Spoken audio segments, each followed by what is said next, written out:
Welcome everybody to Two's Company, Three's a Podcast. Sometimes we talk about gaming, not really. My name is Dylan, and as always with my co-host Mitchell. You better count up all the coins you've got and get all that Swedish cartoons ready because it's time for 2C3 Pod, Kazakhstani boy band. You also have to press it kind of hard. It's a velocity thing. Next time. Sorry. Yeah. I didn't ask for this extra burden. Oh, I'm sorry. Oh, why must every 11 minutes of my life be filled with misery? Yeah, so I don't remember it. Oh, that's awesome. Good. Yeah, I'm not even going to try because I don't remember it. It's Squidward Tentacles from SpongeBob SquarePants. Of course, that's right. Okay, welcome back to the show, everybody. My name is Dylan, as I said, with my co-host Mitchell, and thank you for joining us on this fine Wednesday. We are back, baby. Absolutely, back and ready than ever. Oh, man, I'm so excited. Having that last week with no new episodes fucking killed me. Yeah, for sure. It killed me, Absolutely. man. But I will just say thank you to everybody for your support because we are gearing to... We have already hit our biggest month ever. I know, and we've got 5 days left of the month. Exactly, as of this recording. and two less episodes than we would have. So thank you to everybody for your constant support. We appreciate it so much and love how we are progressing as a podcast. Yes, absolutely. We are still certainly growing over the world over, of course. So we thank you for your continuous support, continuous downloads and listens. We see you, Sweden. Yeah, thanks for that. Yeah, I'm not going to put on a Swedish accent because I don't know how to do it. Thank you so much. You're welcome. But yeah, so for anybody who has been continuously following us over the last year and a bit. So last week was the first week that we missed an episode. I know. And if anybody watched my pathetic video on Instagram and Facebook, it wasn't because we didn't record it. No. We did have some troubles during recording and I was flat as fuck. But not only that, we had some audio issues and it rendered the entire project completely unreleasable. And it is completely our fault because we always have headphones on so we can hear how the recording sounds. Yeah. And it was just a slight issue where we were like, oh, there's a bit of a delay here. Okay. Oh, fuck it. I'm just going to take my headphones off. Yeah. Lo and behold, an hour later, finished the episode and we just heard the entire which time. we would have heard building up if we had our headphones on. So it's a complete fuck up on our part. Yeah, absolutely. So thank you for allowing us that chance to better ourselves from that mistake. Yeah. I mean, we're almost at 100, but we can still fuck up. Yeah. After you went home, I spent like a good maybe hour and a half, 2 hours with that camera set up in front of me, like trying to record like a genuine, I'm sorry, this is what happened. But I just could not get it out in one go without just waffling on. Like, they don't need to know the specifics and all this sort of shit. It literally just has to be, sorry, we'll do better next week. So then I just got my phone out, one go, it was casual as fuck, and that was it. And I spent like an hour trying to record a high quality thing and it just wasn't happening. But we're back this week. Thank you everybody for tuning in. Oh, and most importantly as well, if there's an episode where we don't feel the quality is up to par, we're not releasing it. Yeah. We set ourselves to a certain standard and last week was just fucking no. Yeah, that's what I tried to sort of convey is exactly, that message, that's right. Yeah, we're not going to release something that's subpar because you don't deserve it and our lovely patrons, who we will mention at the end of the show, don't deserve it either. So, yeah. Absolutely. I hate listening to shitty audio podcasts, and we don't want to give that to you. So we're back and ready for a ripper episode. Speaking of which, this episode is sponsored by Gun Gear and Graphics. It's brought to you by Gun Gear and Graphics. You'll hear more about that later. Of course. But before we get into the news, of course, make sure to check out our social medias at 2C3Pod, Facebook, Instagram, and Twitter. We are highly active sometimes on there. Yeah, absolutely. Facebook, more so than others, but the others have slowed down a little bit. But you can certainly make sure you're listening to us on your preferred platform, Podbean, Spotify, Apple Podcasts, everywhere else, and of course, YouTube, Big Summer Blowout. And don't forget, if you'd like to support the show, like I mentioned, we do have Patreon, of course. Two's Company, Three's a Podcast, 2C3 Pod. You'll be able to find it there by searching. Yep. We have 3 awesome tiers. Go and check those out. Early episodes, exclusive sticker, and lots of other goodies as well. And a lot of exclusives to come. We've got a lot in the bank that we're hitting towards, so that's good. And PayPal. If you don't want a Patreon, Two's Company, Three's a Podcast at gmail.com. Absolutely. And if you want to hit us up for any kind of business inquiries as well, we are still producing other podcasts and other content like that. So if you want to do one for yourself, make sure you hit us up at Two's Company, Three's a Podcast at gmail.com. Absolutely. But if you don't want to do it monetarily wise, we do accept 5-star reviews. Absolutely. Head on over to Apple Podcasts. Do we have any yet? Because we said a few episodes we're going to start reading them out. We've got plenty of reviews on there, and we will get to that at the end of the episode. I am excited to do that. So you had that prepared for this week? Oh, well, I'm just going to open the app. Excellent. But yes, head on over there. Any 5-star review anytime we get a new one, we'll read it live on air. Absolutely. Okay? I've got to stop on air. fucking saying that. Live on air? Absolutely. Yeah. Absolutely. Yeah. Well, I listened back to our toilet paper giveaway. Yeah. And I'm like, absolutely. It's like, shut the fuck up. Yeah. So as you can see with the podcast, you can tell who's the brains. Myself. I'll say a sentence and then Dylan absolutely. Oh, fucking A he is. I'm not going to try and batch that. But anyway, thank you guys for tuning in, and let's get straight into the extra fresh news. Absolutely. I'm going to pull the handbrake on that one. Anyway, if you're drinking at home, feel free to take a sip anytime you hear that. Absolutely. Oh, wow. I could see that coming, and he still fell for it. Okay, so the big cab off the cab off the rank this week in terms of pop culture movie news is something that I didn't think was actually going to happen, come to fruition. We've made fun of this many a time. Yeah, and I think we told ourselves we are no longer going to talk about this because it is done. Because it seemed pathetic. Yeah, however, it is back and better than ever, and I was so much over it. Like, so far done with this subject, but now I am all in, man. Of course you are. Absolutely all in, baby. Of course you are. I fully expect... let's just rip straight into it. We are talking, of course, about Zack Snyder's cut. The Snyder cut of Justice League. Yes. And as you know, I'm not that fond of superhero movies, and I'm not that in-depth with that world. I haven't even seen Justice League all the way. That's fine. Honestly. No, exactly. And that's why I don't have that strong I don't have that strong of an opinion of it.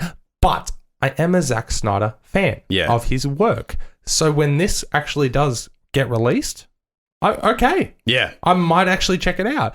What's the runtime? What are they looking at with the extra Zack Snyder content? I don't have it specifically written down here, but they did release a little image basically stating that the Snyder cut is going to cost the additional $30 million, which I'll get to in a moment, discussing more about... That's like 17 indie films. Yeah, that's right. Well, I'm going to get to like who's going to be paying for that and what it's going towards, but it's going to be spread over the course of, say, 4 or so hours, and it's going to be split into 4 episodes. Oh, okay. So that's cool. Yeah, so rather than being released as a full theatrical movie, it's split into 4, say... A painfully long movie. Yeah, it's going to be a painfully long TV series. Yeah, so it's kind of like It Chapter 1 in a way, where they're stretching it out.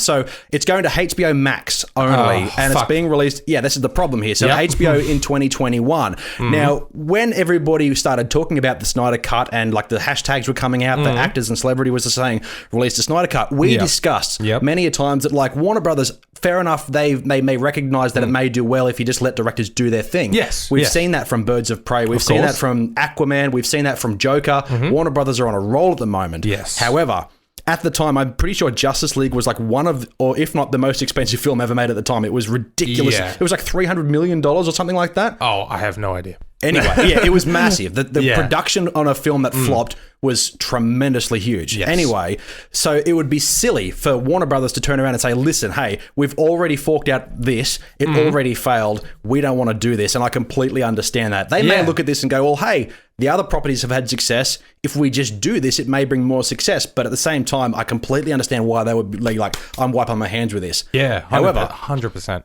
HBO Max being the success that it is at the moment, being the company HBO. Yeah, but HBO Max I don't think is launched yet. No, I think it is in like the States. I'll find out. You'll have to find that one out. Yeah, we don't have it here in Australia, that's and we for sure. probably won't be getting it here in Australia because HBO doesn't exist here. Well, it's on Foxtel. HBO channel comes through Foxtel. That's how people get Game of Thrones. No, that's Showtime. We have our own branded version of it. Well, that's what I'm saying. Like the shows that HBO produce come through Foxtel. I think that's kind of the deal there. Whether we get this or not on Foxtel, I don't know. I'm not paying for it to get it. When this comes out on HBO Max, I'm going to be one of those few people that in Australia that will happily pay for a month's worth of VPN, sign up to HBO Max for a month, and watch it that way. But this is probably the only circumstance where I do this. I just typed in HBO Max Australia, and it said, and the first one, how to get a VPN. Yeah, well, that's all the ads are going to be flowing for all of those companies, I'm assuming. That's exactly right. But no, that's understandable. Again, it happened with that Anna Kendrick thing from a few weeks ago. Yeah, it's not available in your region. Not available in your region. So we can get around this now. Come on, just unlock it. Whatever you have to do, just do it. That's right. They should do that because, I mean, For people like us, I already have about 7 streaming services. Like, I'll add another one if it means I watch one extra thing, you know? Like, that's just me. I've just accepted that as a part of my monthly bills. Yeah, and that's everybody's life right now. Well, we can get into that, but we're not going to because we've discussed that in depth in previous episodes. But where I was getting with that is obviously Warner Brothers didn't want to foot the bill for this because they'd already done that so far. For HBO to turn around and be like, well, hey, the bulk of the film is already done. We just slap an extra 30 mil on top of that, which is what, half the cost of a regular movie nowadays, or less than half. Some films cost way more than that. Yes, that's right. For them to then possibly get the subscriptions and the DC fans, people who wanted this to go to HBO Max, like me, for example, I think they're going to make that money back relatively easy if they get all of the rights to all of the original content and let Zack Snyder do his thing and allow this to air on HBO Max, and it is of a decent quality. I think that $30 million is going to be made back quite well. Whether Warner Brothers would see it, that's the thing. It'll make HBO Max will spend the 30 mil. They may make like 100 mil back. Warner Brothers have already lost like 300 already, so they're not going to worry about it. No, that's right. But it'll be interesting to see whether or not their investment is worth it, because actually today in America, HBO Max is launching. Oh, well, there you go. So we found that out. It's directly today in America they're launching. So there's a solid, let's just say it comes out middle of next year, summer in America next year. There's a solid year's worth of subscriptions to see how successful the platform is. I think it's going to be fine, because we were all skeptical about Disney at first, weren't we? And obviously Disney and HBO are two different things, but Disney Plus is still cranking. That's right. We were skeptical about it from our own personal reasons, but in the end, Disney reigns supreme. Speaking of that, very small sidebar. We talked about Quibi a little while ago, and you were like, oh, this thing is fine. Apparently it's completely dead. What? After I found this out, I Googled it. It's still active and they're still taking subscribers, but apparently the CEO, there was some interview where they were like, yeah, we just didn't launch at the right time. And everyone's like, no, you did. You just shit the bed. What? Apparently Quibi shit the bed. I've only heard that from another pop culture podcast like 2 weeks ago. Oh, so there is an article on the telegraph.co.uk that says, will mini Netflix Quibi be the most expensive flop in TV history? So Quibi, okay. Possibly. Quibi fell out of Apple's top 50 in the App Store in less than 2 weeks. So that's not a great sign. And apparently, it's potentially dead. Apparently it shit the bed pretty hard. You know, and you said it was okay. You said it was pretty good. I thought it was very. It was one of those things that might come and go, but it's going to revolutionize. I know I said it was going to be a short sidebar, but we're doing this. This is what we do. Okay, so thank you for sticking around. Where was I going with that? Oh, yeah, that's right. No. As I said when we first discussed it, it was one of those things that I said may come and go, but at the same time, the way that they had it positioned where you were watching on your phone and you turn your phone, but it doesn't turn the whole picture. It just stays in that exact same frame so you can watch it from any angle. I felt like it had a lot of things that might revolutionize, or in 5 years' time go back and say, they started that. They started that trend, maybe like a Vine coming along, and those short, quick videos. All of a sudden, Instagram had them. All of a sudden, TikTok exists. Well, maybe it just came out at the wrong time. Maybe we needed something like this in 5 years. No, see, maybe it was just going to be the scapegoat for an idea that then does become successful. Rather than being the revolutionary. It's the sacrificial lamb of this new way to watch something, and it just had to come and go and disappear. Well, you think about eventually Netflix could do that, couldn't it? That's what I mean. Eventually, a big streamer could come along and say, "Oh, that's actually pretty smart technology there." Well, it's like we'll adopt that, and then it just becomes the norm in 5 years. It's like the Motorola Razr phone, the flip phone with a smartphone screen on it. Samsung, like a week later, had the exact same thing. It's like, okay, exactly, and all of a sudden, that other phone doesn't exist. But no, that's okay. A little bit sad, but at the same time, we've got enough options. But not only that, we're also probably going to get HBO Max at some point. I guess so, but maybe. We don't have Hulu. Well, yeah, true. Okay, well, that's the thing. Do we get Hulu TV shows on other services here in Australia? Or no, we don't. Because that's exclusively a streaming service. As opposed to like an Amazon Prime, they which get things from outside sources. Okay, interesting. Yeah, exactly. So it'll be interesting to see the survivability of... There's so many Hulu shows that I've heard of that I'm like, I would love to watch that, but I can't be going through a VPN, thing. I just can't be bothered doing that. Yeah, fair enough. But if you want to sponsor us, I will. Yeah, absolutely. We'll take it. Yeah, for sure. But so back to the Snyder Cut idea is the idea that obviously it's coming to HBO Max. That's certainly fine. It could go to Netflix could foot the bill for this. Amazon could foot the bill for this, but obviously HBO Max may have won the bid. Yep. And they obviously would have bought the licensing and properties from Warner Brothers to be able to actually do this, because there's other companies out there like CW and all that have rights to DC comic book characters to make their own TV shows like Supergirl and Flash, blah, blah, blah, blah, blah. But the thing that's got me a bit... I wouldn't say, maybe worried about the survivability of the Snyder Cut existing is whether Zack Snyder is going to be able to include the things that he's mentioned that he was originally intending to include back when after the original time came out, the movie came out. Obviously, he stepped aside for horrible circumstances of his daughter passing away. But not only that, there was other skeptical sort of ideas that he was fired from the project. And coming off the back of Man of Steel and then Dawn of Justice BVS, you can understand why people were kind of a bit upset with his take on the role, but then there was a lot of other people who did enjoy it. Yes, of so course. It was. I know we've talked about this, but I just want to reiterate the fact: a superhero-related movie pleased and disappointed people. Oh I've never heard of that before. Right? Yeah, it sounds like Star Wars. It sounds like any fucking big franchise. Yeah, that's right. Yeah, but where was I going with that?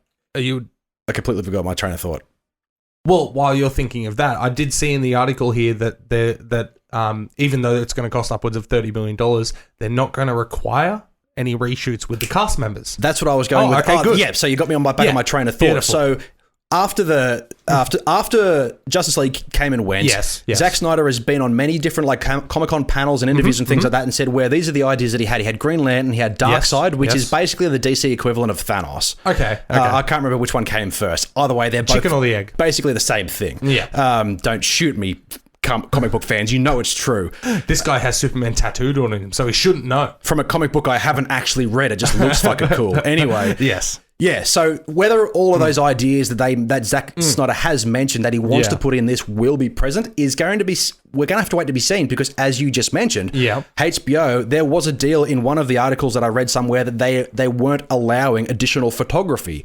This is primarily going to be like special effects, essentially, and storytelling. So essentially, most of the cut, actually probably all of the cut, is footage that he already has. They've just got to polish it. Possibly, which is kind of baffling to me in the way that maybe this is why the movie cost so much originally, is that the original vision was filmed. Yeah. And then more than half of it was scrapped and reshoot. Obviously, there was extensive reshoots. Of course. Maybe Zack Snyder does have enough. Yeah. And all he needs to do is piece it together and put the right special effects in the right places. Yeah. But how much of the original film is going to remain?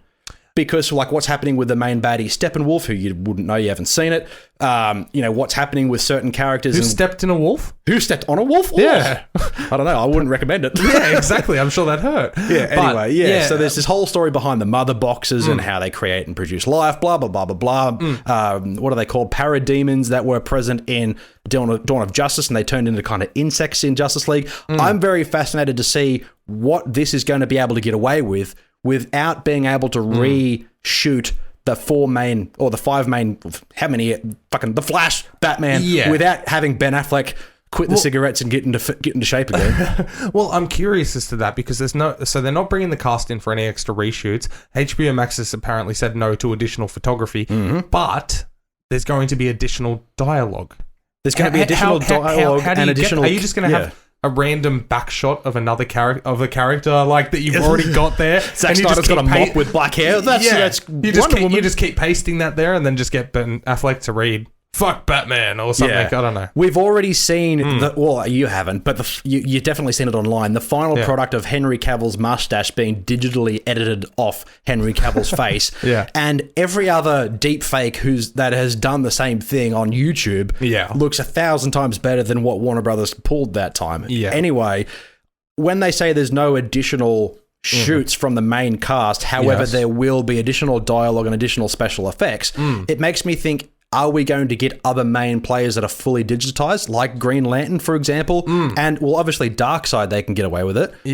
But, yeah, it makes me wonder. There was also scenes with Martian Manhunter, which is another DC character. I won't explain it now. No, that's fine. Yeah. Have you seen I've seen Mars Attacks. Yeah, what a great film. Oh, it's so good, man. Have you seen Man of Steel, though? Like Superman? Is that the documentary about the Newcastle Steelworks? No. About one steel? Have you seen Batman vs. Superman? Have you seen any of those previous ones? No. Then never mind then. But there's skeptic... The audience I was going to say, please tell me. I'm the audience. What do you mean? There's a military man in those films. Okay. I can't remember who he's played by, but he's an African-American gentleman, essentially. there was rumored that character was going to be revealed to be the Martian Manhunter in Zack Snyder's Justice League, but obviously that didn't happen. He was just another side character. Lois Lane is supposed to die, which is obviously Superman's love interest. Poor Terry. Yeah, Terry poor Hatcher. Terry. I like it. It's a deep cut there. Wait, Dean Cain, I respect. Was that from Lois and Clark? Yeah. Fuck yeah, it was. Terry. Wait, what did Terry Hatcher? Yeah, Terry Hatcher and Dean Cain. Yeah, absolutely. I remember that. I went to Supernova with Tyler Gunn from Gun Gear and Graphics about 3 years ago, and Dean Cain and Terry Hatcher were doing on the big stage a big questionnaire about Lois and Clark, and that's cool. It was awesome. Apparently, there's going to be another one similar to that coming out soon with the guy who played Supernova or. A Supernova. No, I'm talking about like a Lois and Clark kind of TV show. Yeah. With the guy who plays Superman in the Supergirl series. Apparently, it's a similar. I don't know too much about it, but apparently 17 Supermans. I know. Yeah, there's 100 at the moment. Dean Cain is the best. Fight me. Simple as that. I loved him in Rat Race. Yeah, for sure. He was the cheating boyfriend of Amy Smart, and he got like orange paint dumped all over his truck. He did. Remember? And he got chased with a helicopter. Yeah. I love Rat Race so much. Rat Race is such a great movie. It's so good. He's got holding the heart in his hand, and he touches the boogies. Well, off you go. Yeah, exactly. John Cleese, absolutely. But off the back of the Snyder Cut that we've just harped on about for a while, of course, I think it's deserving that this film finally gets its Snyder Cut release. I think after now, it's finally getting the budget and the respect it kind of deserves, especially the kind of treatment that Zack Snyder had. But David Ayer. I was going to say, in this current climate, it's a good time to do that. Yeah. But not for everyone. No. And I don't think it should happen to literally anybody else for any other circumstance. Okay, so David Ayer calls for a re-release or for the release of his version of his Suicide Squad. Now, we know that Suicide Squad 2, the Suicide Squad, the reboot, whatever, James Gunn is already on the way making this. I don't think the photography's happened yet, but I know it's certainly in the works to some capacity. I'm pretty sure he's... Oh, wait. He's editing. We've seen photos of it. Yeah, I was going to say, he's editing, man. Yeah, so that's on the way. His lockdown right now is literally editing the film. You are correct. I don't know why I didn't think that otherwise. That's fair. Yeah, but yeah, David Ayer, who wrote and directed the first Suicide Squad with Margot Robbie, Will Smith, Jai Courtney, etc., he's called for his version of the Suicide Squad off the back of the Snyder Cut, and reason being, apparently, out of all of the things that he fought for to be in this film, only one of them made it in. The rest of it was studio meddling. Come on, bullshit. In a way, I kind of believe it, because this was at a time when Warner Brothers really had a tight grip and the films weren't successful. But at the same time, he's hired to write and direct a movie with the instruction of Warner Brothers. Yeah. He did his fucking job. I was going to say, I'm sorry, you released a 2-hour film. You wrote and directed it, but one thing you got in? Yeah. What? So you wrote this whole film and they came back, crossed all of it out, rewrote a whole new film and said, you can have that one line. Yeah. No, shut the fuck up. But at the same time... You made this film. I understand there's going to be stuff that got cut. Yeah. I get that. That's Hollywood. Okay? Simple as that. It happened to hundreds of directors. Most notably, Zack Snyder, because he never shut up about it. Yeah. But this film, no. Why? I don't care. You're just trying to jump on the back of the current hype behind the Suicide Squad because everyone's like, hey, that one has potential. Yeah. Not only that, but the thing is, like, this film didn't leave as much of a footprint as Justice League in terms of its production history. Fair enough, it had squabbles. Even Jose Padilla, I think his name is, he's like a European director who wrote and directed RoboCop 2014. Okay, yeah. He came off the back of relatively small films, and he was hired by MGM, I think it was, who produced that film. Yeah. And apparently, like, he said he'll never do a Hollywood film again because of how much trouble he had with the producers on that. So he could now turn around and say, hey, someone, HBO, give me $30 million to make the RoboCop that I wanted to make. That's right. Who's going to pay for David Ayer, a guy who also had full control over a movie called Bright on Netflix? Oh, yeah, right. Which I didn't Will Smith mind. And Joel Edgerton. Yeah, which I didn't mind, but I understand why people hated it and the inconsistencies with story. So there's no reason for this film to get its original cut or director's filming version. I don't think it's necessary. I think the only... I like this film. No, that's fair. I think it's okay. I had a decent... I looked it up on IMDb, I don't know why, like about a week ago, just for funsies. Yeah. And I had a look and it's got like a 6.2 rating, but I had rated it when I saw it at the theaters as a 7. Yeah. So, I mean, I had a good time with it, but I don't need to see another 45 minutes of footage. Of the exact same movie that's slightly different? Yeah. That's right, exactly. I'm happy for like additional scenes or whatever in the Blu-ray version. Yeah, but that's the thing. thing. Yeah. You and I have both expressed many a time. We grew up watching DVDs and Blu-rays and special features. Yeah. I love seeing deleted scenes in special features. Yeah, for sure. I don't need to see them pasted into the film. No. No, because that's just a bonus thing. Yeah. Every film in existence has deleted scenes. Yeah, that's right. It's, to me, a special bonus. Yeah. Snyder releases the Snyder Cut. If that all of a sudden came out on Blu-ray, you know what's going to be on the disc? Him going, sweet, I did it. That's it. Like, that's the special feature. It's funny we say that too, because there was the additional, I think it was Ultimate Cut or whatever it was called, of Dawn of Justice, which is the 3-hour-long Batman vs. Superman, which... outside of the theatrical version, it was rated MA. It was more violent, which is R or PG. Well, it was anyway. It was more adult, of course, than the theatrical version, and it actually made sense. The story was cohesive. There was more elements of dialogue, which made you understand why certain things were going a certain way. Because the theatrical version was confusing and was like, why would people think that Superman shot people? Yeah, they didn't explain that, but in the director's cut version, they did. But that was released as a Blu-ray sort of special edition. It still had deleted scenes because those deleted scenes were like, we filmed it, but they were kind of crap, didn't need to be there. Yeah. But there was this full theatrical intended version, which was made and fully edited and fully intentional, but then it was cut back. Yeah, right. In this case, for David Ayer's Suicide Squad, it's essentially been like, hey, well, I've got this, but I want to add more to it. Yeah. No, we're done with this. That's right. Dawn of Justice came out. The extended edition came out. Yep. Leave it where it is. Yep. Justice League had its really troubled fucking production, history, and now it's getting this re-release, essentially this rebirth, and I think it's really deserving of it. But no other film in history needs this. No, I think that except for maybe Alien Covenant. Did you ever watch Alien Covenant? I can't remember which one was that. The one with Danny McBride in it, the most recent Alien film. No, I didn't see that one. Like, do you like the Alien films? I don't think yeah. Oh, no, I do. Yeah, I just haven't seen the more recent ones. Okay. I watched one, I want to say about 7 or 8 years ago in the theaters.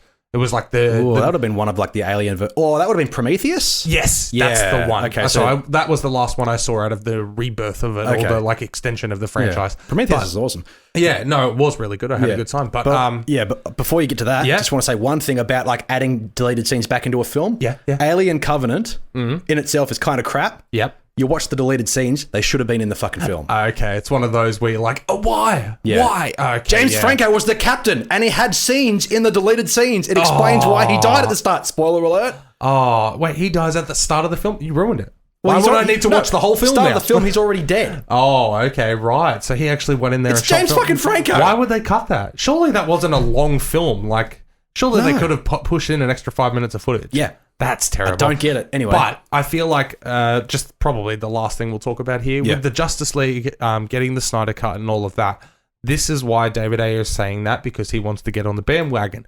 This may be the start of a new trend, where instead of getting deleted scenes in the future, there's a service that goes, here's $5 million, just piece all that together and put it on our service. So this may start a trend. Yeah. We never know. Well, we will know eventually, but whether or not it's a success or not, this may become a new... It's a big expenditure to say, hey, here's a film that's already released. Whether it was successful or not, most likely it wasn't for certain reasons. For then another production company to be like, hey, here, we're going to pump some money into this. Let's hope it makes that back in our digital sales or streaming, whatever, or new subscribers, for example. That's a big card to draw. You know, whether it's going to be a successful venture or not, especially off the back of film. Like, for example, if the new Suicide Squad version was to come out, I don't think it would have anywhere near as much of a success in terms of box office or potential new customer draw. That's right. As something like Justice League, because that shit the bed hard. Suicide Squad was just kind of like, well, we see what they were going for and it sucked. Okay. Yeah. No. Anyway. But let's move on to the second topic of the week. Yeah, absolutely. I've got to pull that back. I love the way we do this, man. Yeah, for sure. All right, moving on. We have, thankfully this week, instead of a heart-wrenching death, we have a quitting. Somebody quitting. A quitting. Oh, are we going to touch on that one very quickly? What the hell are you talking about? I'm talking about the lady named... yes, for sure. The lesbian lady named after a flower. Yes, and okay. a gemstone. So I didn't open up that article. I was like, what are we getting to here? I will touch on it very quickly, because it is actually quite interesting as to why she quit. Did you hear? No, I haven't. That's why I wanted to bring it up. Okay, so Ruby Rose, who is most notably now for getting the lead role as Batwoman in the CW series, Season 1 just wrapped, and mid-season or early season, they had announced that season 2 would be coming. Yay, that's awesome. Good job. It's successful. And then season 1 finished on TV, and then they announced that Ruby Rose was leaving. Yeah. Which is significant because she's Batwoman. And it's not because of harassment. It's not because of pay disputes or anything like that. It purely comes down to she didn't like how many hours she had to be on set. I did hear about this. Yeah, she didn't like the workload. She didn't like the workload of being the lead in a TV series like this. I understand that she's been in films as side characters. Exactly. Where she's been on set for maybe like a month out of this 3 or 4 months of an entire film. Yeah, or even, honestly, a couple of days.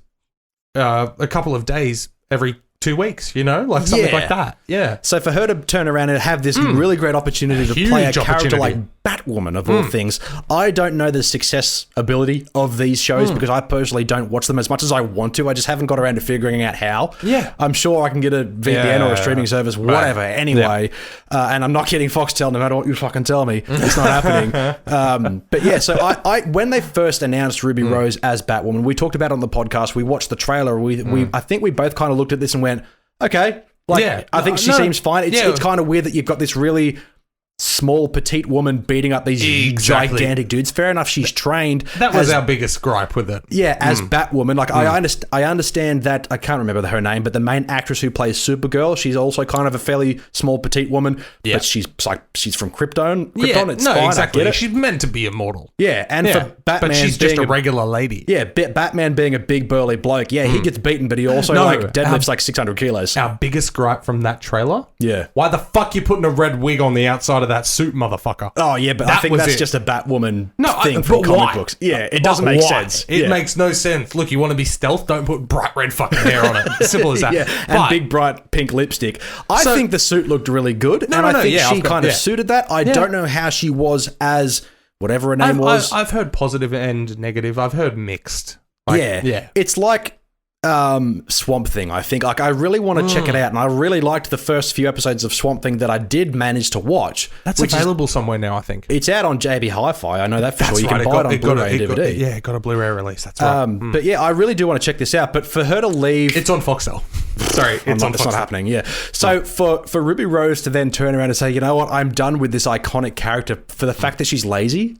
Well, I get that they may work long hours, but don't we all? No. But because of the setting of the show, most of the shooting was done through the night. Because it's dark, I guess. She can't sleep during the day? It led to friction on the set and stuff, and there was 20 episodes. I assume it's 45 minutes an episode. She got her cranky pants on because she didn't get enough sleep. No, well, see, that's the thing. I look at this and I say, excuse me, bitch. I'm a shift worker. I work 3 nights, 2 days off, 2 days. Then I would have 2 days off and then 2 nights. I go back and forth. Not only that, but you do 12-hour shifts. I do 12.5-hour shifts, and that's my life. And from myself, who's not getting paid nearly as much as you, fuck you. Yeah. Hey, screw you. If there are so many thousands of millions of people who would be dying to have an opportunity that you had. If Warner Brothers turned up at your front door, enough with your financial standings to leave. If Warner Brothers was to come to your front door and be like, "Hey, Mitch from Two's Company, Three's a Podcast, 2C3 Pod, check us out on Facebook, blah blah blah blah blah. Put on this Batwoman suit, big red wig, and play Batwoman in this TV series. We'll digitize the rest. Yep. You would 110% take it. My response and you'd probably would be double your workload. My response would be, "I'm sure somebody will come for you, kids." And close the fucking door. Yeah. I would be there in a fucking heartbeat. Warner Brothers. Yeah. Hey, you could turn around to your young bloke and be like, "Hey, you want to be Robin?" Yeah. Exactly. You guys, hey, do you guys want to stay up all night and watch Dad in a red wig? And sure they'd be like, love it. Yeah. They'd be confused. But no, exactly. Okay, so each to their own, and that she's obviously financially stable, and that she's going to get other roles, and well, honestly, this could, this could make studios go, ooh. Yeah. Oh, okay. So she doesn't like a bit of difficult working situations. Maybe the CW has a bit of a history of overworking their staff. Possibly. We don't know. Maybe she may get other roles, and other production companies may look at this and go, "Okay, we understand what CW does." That's right. But it could also be, no, their working conditions are fine. She just doesn't want to put up with it. That's right. I don't know. But yeah, interesting to see. She may have doomed this show as well because it's already been greenlit for a season 2. Yeah. That may not happen now, and if it does, they're going to have to recast. I they're honestly think they'll have no problem recasting. Oh, fuck no. You reckon that how many thousands of actresses out there are still going to audition for this role and get it and then be so grateful for the opportunity? Yeah. I'm just hoping, I don't think Ruby Rose got too much of criticism when they first cast her. I can't remember what the internet was like.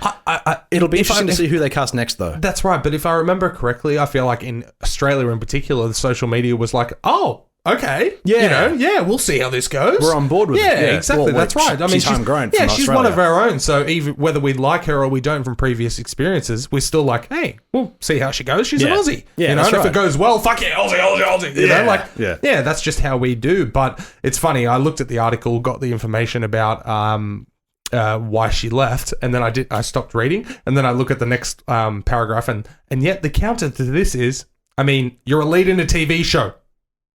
That's it. Exactly. Not just any TV show. It's a fucking DC property. It's a fucking Batman-related thing, which is the biggest property on the planet right now. As if this wouldn't have eventually gotten her a couple of cameos in movies. Yeah. Like, you would set yourself up. If you busted out 5-6 seasons of this, you're set for life. Because even when you're old and fragile and nobody remembers you, go to fucking Comic-Con. People will line up for hours to see the Batwoman. As we've discussed, still hammers on about the fact that he was once Batman. Exactly. Old horror icons and stuff from that one movie, they still get lineups. Fucking old Power Rangers get hundreds of people every year to pay money to sign shit. Yeah. So I'm disappointed in you, Ruby. Yeah. I'm disappointed. I'm sure you'll be fine, and I'm sure you'll get our respect back at some point, but right now, why? Yeah. At the same time, though, were we going to watch this? No. Not at all. It's the thought that counts. She's Australian. Australian. And we're tough workers. We work hard and stuff. By the way, boss, I need a week off. Just a bit sore. My leg hurts. I work from home. My ass is sore from sitting on this chair. That's right. I just worked 3 nights over the weekend just gone. Yeah. I need to quit. That's how it works, right? Yeah, absolutely. Oh, I've got to pull a handbrake on that fucking word. Anyway, listen, we've hit that time, and it's time to talk about our this week's sponsor. This episode is brought to you by Gun Gear and Graphics. Now, if you're a small business, online presence of any kind, and you're looking for new logos, designs, graphic art of any nature, whether it's for your logo, as I mentioned, or for your Facebook banners, or for your t-shirts, mugs, business designs, whatever it may be, all the links are down below. Gun Gear and Graphics is where it's at. That's right. And as you may or may not have said while I was opening the document, we recently have had a makeover and have a brand new logo, and we look fantastic. And it's all because of Gun Gear and Graphics. If you're looking on YouTube right now, I'm holding up a new mug, and my God, that logo looks fantastic on there. I really like the new design, but we've also got a separate design Not as only well. That, we got black and white and black. We got the color version. Happy to do that for us. For sure, absolutely. So if you want a designer, a graphic designer that works with you, quick turnaround and affordable pricing depending on the product that you're after, hit up Gun Gear and Graphics. I'll certainly work with you. If something's not quite right, you can certainly, collaborate with them. Oh, absolutely. To create an image or a product design that's certainly going to be fit for your business. Now, not only that as well, he also now does cartoon caricatures. Yes. So if you've got an online presence, whether you're a local wrestler, a gamer, YouTuber, and you want that animated image of yourself, you can also hit up Gun Gear and Graphics for those as well. But did you want to talk about the other mainline product that he produces? Well, of course, if you head over to his Facebook and Instagram, you'll see all of the stuff that we've mentioned. But not only that, he's an incredibly skilled seamstress. As strange as it sounds, he makes amazing wrestling gear. Well, it's not just Gun Graphics, it's Gun Gear and Graphics. That's right, exactly. And that's where his bread and butter, that's where he basically started this. He started this with the gear first and the graphics followed. So if you go over to the social medias, you'll see that he's not only designing all of these amazing logos and images for people, also designing custom-made wrestling gear. So if you're a local wrestler or international wrestler, because he's been shipping all over the friggin' place. Yeah. I was hanging out with Tyler recently, and while I was with him, he got a request and an email from somebody in the US. Yeah, that's awesome. So he's expanding fast, so get him while you can. He's an incredible artist. We use him, and we are going to continue to use him. Yes, we certainly will. But as we said, this podcast is brought to you by them this week, and Friday's episode will be as well. Yes. But if you're interested in any of what we just said, links are all down below. Click the links and have a look at his Instagram and Facebook. Nothing but 5-star reviews on Facebook, Instagram and Facebook, Gun Gear and Graphics. Heck yeah, absolutely. You're welcome, Tyler. Absolute. Oh, I gotta fucking stop saying that. All right, you said it 6 times during the hour. I know. See, what? Everybody who is playing a drinking game with this, they're already past the fuck out. Yeah, they're done. Thank you for listening. Okay, so next cab off the rank is an interesting one that I really wanted to include this week because I found it quite interesting. Absolutely. Since I added this to the notes, you thought I was going to break from that, didn't you? Yeah, a little bit. Since I added this to the notes, I haven't looked further into it until now, but I do want to discuss it. Jamie Lee Curtis. Yes. Famous for Halloween franchise, that movie Virus that I have trouble finding. Yes. And various other Freaky films. fucking Friday, bro. Yeah, that's right. Come on. Is it True Lies? Arnold Schwarzenegger, True Lies? Yeah, James Cameron? dude. Yeah. Oh, God, it's so good. So Jamie Lee Curtis obviously has returned to the theatrical landscape with the return of Halloween. Of course. The reboot, sequel, remake, whatever you'd like to call it, Yes. produced by Blumhouse, which in Australia is now available on Netflix. I saw it last night. So if very you want to check good. it out, you certainly can. Yes. But Jamie Lee Curtis is now teaming up with Jason Blum to direct a film for Blumhouse. Is intriguing as fuck. Yeah. What is the film called, Dylan? I have no idea. Let me have a look through Mother this article. Nature is the film because I read the article. Okay. Yes. Yeah, so it says here, so through Deadline, this is where the original sort of speculation came from, is that she has a motto about it. So I'm 61 and my motto is, if not now, when? If not me, who? I'm excited to have creative home to explore my own ideas and others. Jason Blum, and his team have made me feel very welcome. Comet is ready to bring these stories to life. I don't know what Comet is. Oh, that must be her daughter. Maybe. Yeah. But yeah, so that's who she tells Deadline in a statement. So so obviously she's been back with Halloween and Halloween Kills and Halloween, what's Kill after Kills? Halloween Ends. Yes. She plays Laurie Strode, but it's Absolutely. really interesting to see that she's actually getting a directing chair, but not only that, for her own ideas. No, exactly. That's the fascinating thing there. At the moment, there isn't any information. And Knives Out. Yeah. Of course. Yeah. There isn't any information about the film right now because it is literally pre-production. Like they've just signed on to say, yep, you can do that. That sounds good. Yeah. So I'm excited for this. Not only that, it is her feature film directing debut, of course. And one of our favorite words, debut. She has dabbled in directing twice before in the past, 2 episodes of TV series.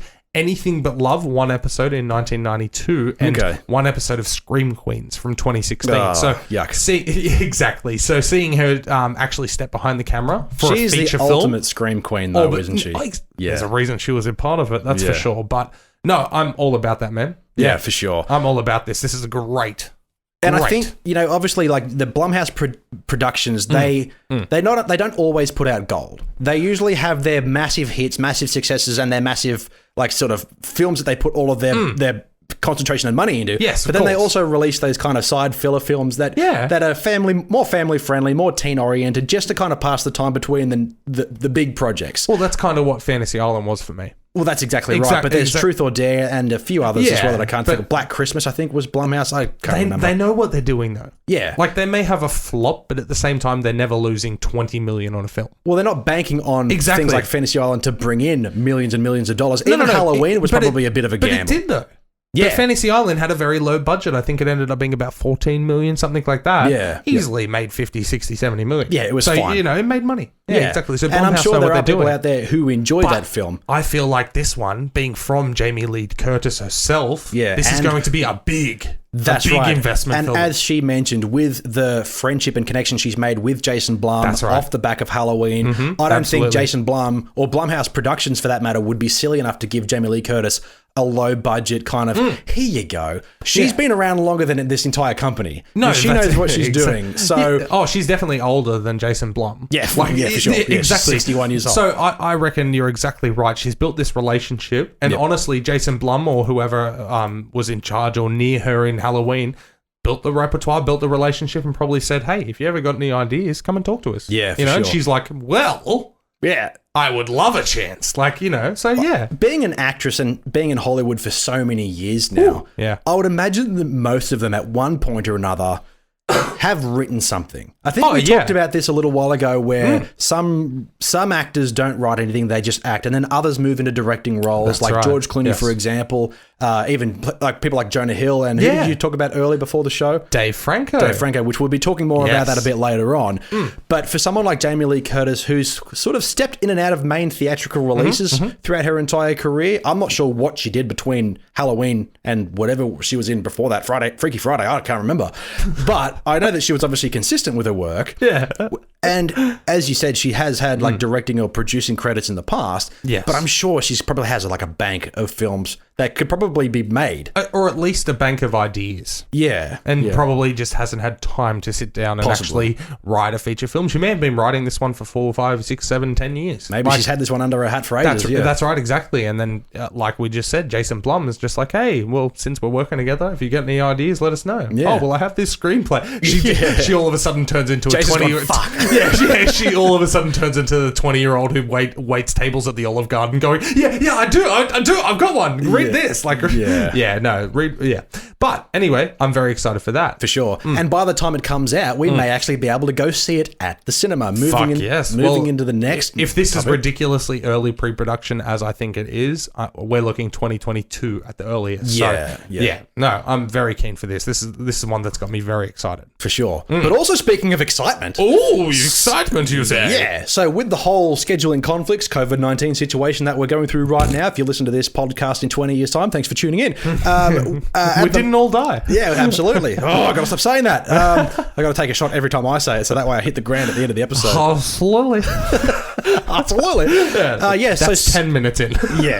Cinemas are slowly beginning to reopen throughout the world. And the reason that we know this is because that a cinema locally to us has officially announced that they're going to be reopening fairly soon. They haven't given it a specific date. I was going to say, I think they are very much jumping the gun. Yeah. I think they are just saying that to stay relevant for another 2 months until they open in July, I expect. Yeah, so hopefully in July. And it's also the opposite competitor of our favourites. So that's also what I wanted to get to. So even though it may reopen, I'm still not going because this cinema that has announced that they're reopening is the most expensive cinema near us. We went once and we were like, I'm never doing this again. Yeah, exactly. The cinema was fine. I went it was with really gift fancy. cards and still paid $40. Yeah. Fuck you. For one film. Yeah. Fuck you. I could get four eat a lot, but get over it. I could get 4 films at our regular event cinemas. Glendale, thank you for supporting us, I guess. Thank you for giving us a place to go. Thank you for being there. Yeah. And thank you for acknowledging us in the past and future. Yeah, for sure.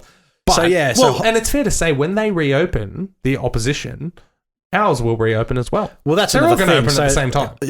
So Hoyts is the company that we're looking at. They've officially announced on their social media and their website they are going to reopen fairly soon. As you mentioned, they may be jumping the gun, but it also may drive other businesses to start looking at the same methods of reopening. Right. Obviously, with the restrictions starting to lift, get very excited. People like us who like going to the cinemas, we finally will be able to go to the cinema again. But off the back of this as well, there was another article that I found quite interesting. Now, this is also very localized, but I think it applies to cinema chains. I was going to say localized, but we'll get there. Yeah. Well, that's why it's relevant. This is more just so this particular article is about a local drive-in cinema. Yes. But as we discussed before the show, this also may apply to local cinema chains of any kind all around the globe. Of course, absolutely. So after the restrictions have lifted, our local drive-in cinema here in Newcastle, Australia, is expecting a boom in customers. Are we going to say the name? Head and Greeter Drive-In. Yeah. Well, I'm sure nobody from there is listening because I'm about to shit on them because what I'm saying here is they can finally expect a boom in business once the restrictions are lifted because they may be under the assumption that fair enough, people can go to the cinema now, but they're not going to. They're going to want to go to the drive-in. But at the same time, I look at this and go, well, nobody's adhering to the 1.5 meter rule. Nobody's doing social distancing at grocery shops right now, like shopping centers where you buy your food if people from overseas don't call them grocery shops. So what makes them think that, cinemas are open, I'd rather go to the drive-in and listen through my shitty car stereo?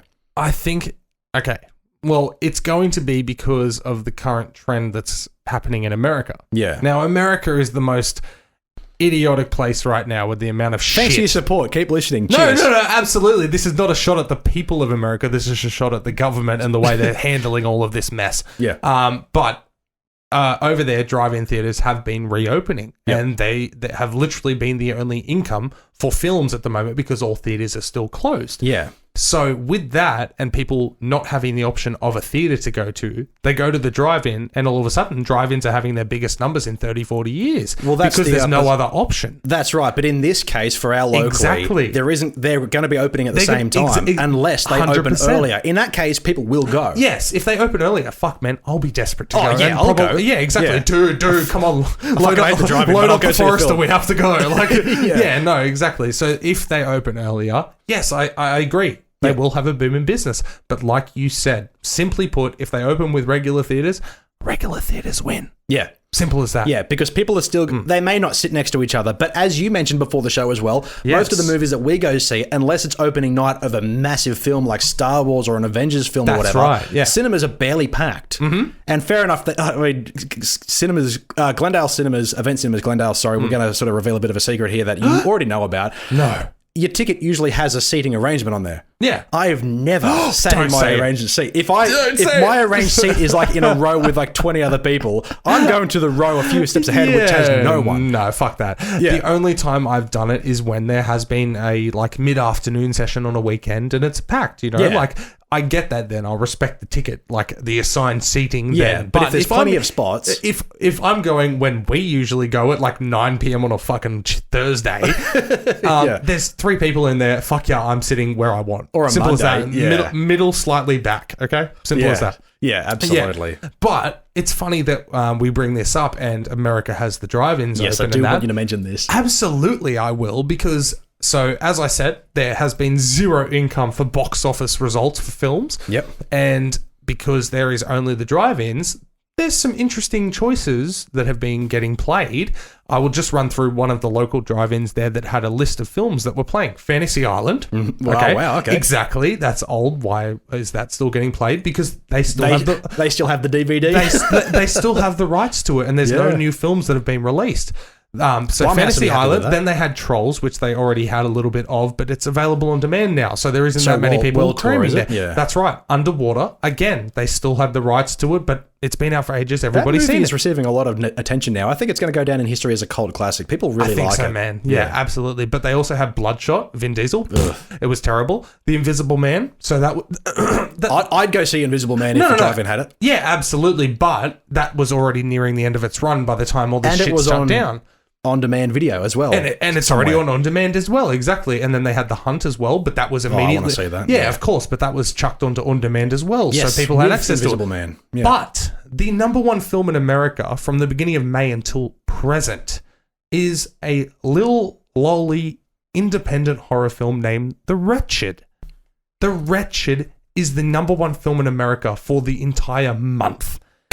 Wait a minute. Now you've mentioned this and I've Googled it. Mm-hmm. The Wretched, I think, is a film that we've discussed in the past. Is it? Or is it similar? I think you're thinking of the one with the lady from Saw, like with antlers. I think it's antlers. Yeah, antlers. It looks the same with the poster because they've got this like moose-looking demon poster skull thing. Moose demon thing, anyway. Because it's the one on the list there that hasn't already had a release or isn't available on demand, it has been the number one film in America, which is just outstanding to me. I absolutely love it. Drew Pearce and Brett Pearce, the directors of this film. Absolutely, man. It played in 19 theaters. It opened in 12. It opened in 12 theaters because of the COVID virus. Immediately was number one at the box office with $65,000. And then and then it expanded to 19 drive-in theaters. $65,000? Yes. Okay. It's only drive-in theaters that are open right now in America. So, and then it played in 19 theaters and made another $69,000.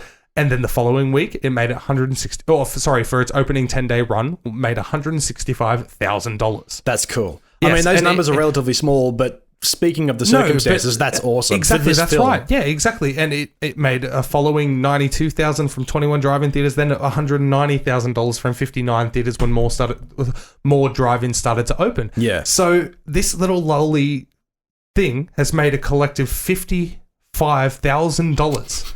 Overall, that's all it's made, and that's number one. It is number one in America. Go The Wretched. Now, I think I have seen the trailer to this. Because I'm looking at the poster now, and it looks familiar. I want to see it now. It's got a 74% rating on Rotten Tomatoes. That's fantastic. It looks genuinely good. Yep. There's no audience scores yet. It's only got like regular sort of review scores essentially, but doing well.